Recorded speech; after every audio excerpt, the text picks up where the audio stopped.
Namaskar, welcome to Honest Astrologer. This is J. Vijay Kumar, and as I had promised, I am going to create a script regarding Godfather and Capricorn. I'll do this in two parts, taking into consideration Godfather 1 and Godfather 2. Because both the movies they show the difference in the life of that character and how a typical Capricorn life progresses. So that is why I'm so obsessed with this character. And I'm yet to find a heavy Capricorn who does not love Don Corleone. We'll do part one today, how the Godfather character plays out in the movie Godfather Part 1 and what we can understand about Capricorn from this thing. So the movie starts with a meeting, a business meeting, and it is shown that it is the day of his daughter's wedding. So we talk about workaholic Capricorns. Here is one. His daughter is getting married. The man is holding office, meeting people, getting business done. Okay.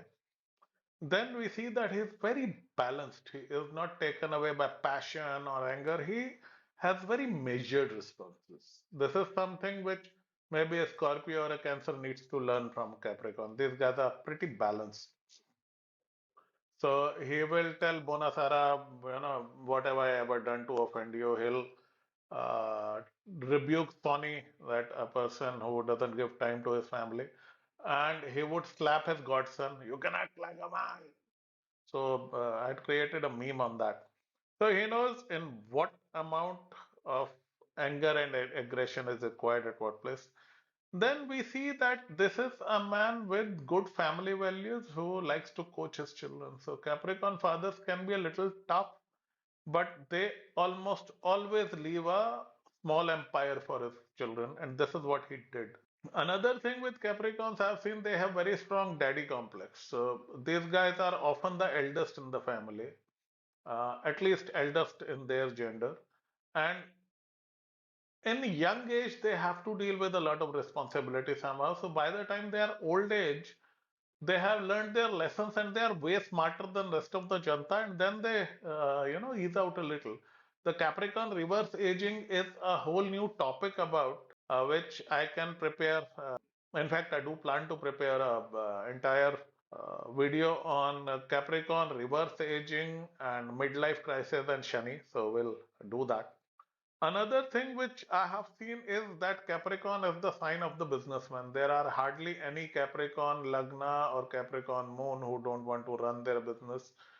Don Corleone is a businessman and he comes from a tough childhood. Another thing, these guys are peacemakers. So it comes across as a difficult thing to understand for the Scorpios or Aries or the Leos of the world.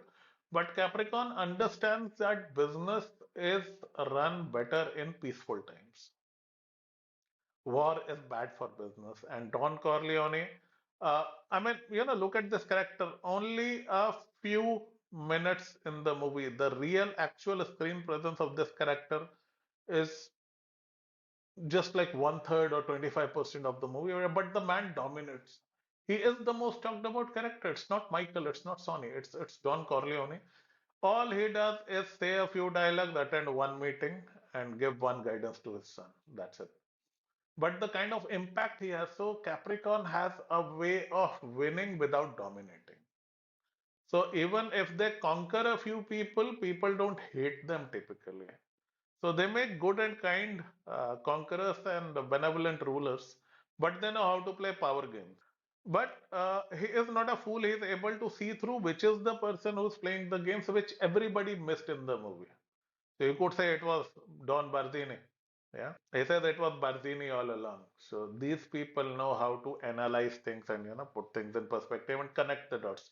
Capricorns are very good at connecting the dots. Thing which he comes across as a true Capricorn is he tries to see things in advance, and he is able to predict how the next traitor is going to hit his family. Something which no other character in the movie, up to and including Michael, is able to predict. So the ability to see through people is very, very strong in this sign.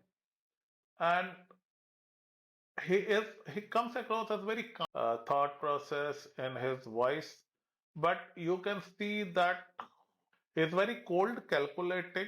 So once he realizes that his son, elder son, has been killed, another son is in exile, and his life could be danger. Instead of trying to take vengeance for his eldest son, he is more worried about saving his youngest son. So he has done that profit and loss analysis. So for these guys, they are very, very calculated. Until unless they have a screwed up moon, Capricorns are the coolest cats of all the 12. So he does his analysis and he says, okay, call a meeting, this war ends now. And he goes out and forgives the murder of his eldest son. At the same time, he issues a threat that I'm willing to let go whosoever killed my son, but if something happens to my youngest child who's in exile, I am a superstitious man and I will blame it on some people in this room, and that I will never forgive. Then, behind all that respectfulness, he holds that aura of strength and threat, and you know that this is not a man you want to take a panga with. Don Corleone is to be treated with respect and fear.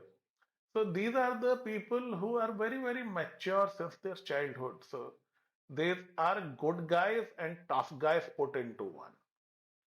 Uh, I have almost always seen very successful businessmen coming from with a strong Capricorn. These are not the guys who will go dancing on the discos, but these are the guys who hold real power in office.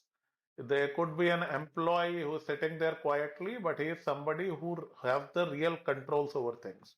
So they can make a very simple and quiet person with a lot of power and they fly under the radar. Leos are like, look at me. Aries are like, look at me. Capricorns are like, yeah, I'm nobody, I'm a small fry. But then you find out this is the man, despite his modest demeanor, he holds the real power. So Don Corleone is a distilled version of uh, a Capricorn personality. And the entire demeanor, I mean, of all the movie characters, this is the one who fits the bill beautifully. So in the end, the man is able to run a successful business, although he's a don, he has legitimate businesses and is trying very hard to legitimize his business and get respect in the community. And he ends up leaving a legacy. Now, Capricorn is a sign which would always leave a legacy. Look, Shani is durable.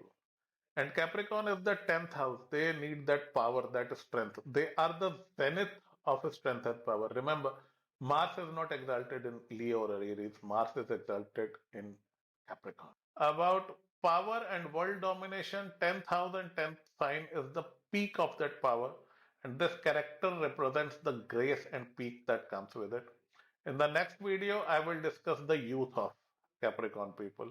It is more tragic but more interesting, so keep on watching. Let me know if you want part 2. Just write in comments number 2. Jai Mara.